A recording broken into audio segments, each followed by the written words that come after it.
सरकार मदत करतं शेतकऱ्याला, करीत नाही असं नाही, पण कधी करतं?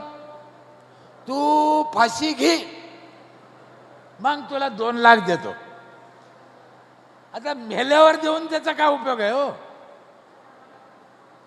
म्हणजे सरकार मरायची वाट पाहतं. तो जगला पाहिजे याच्यासाठी मदत करा ना.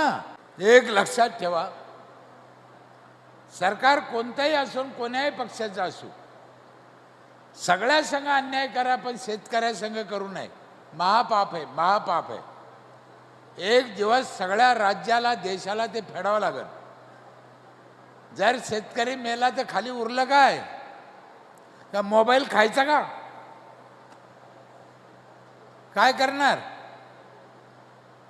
म्हणून शेतकऱ्याला मदत करणं हे काही उपकार करणं नाही, तो आपला धर्म आहे,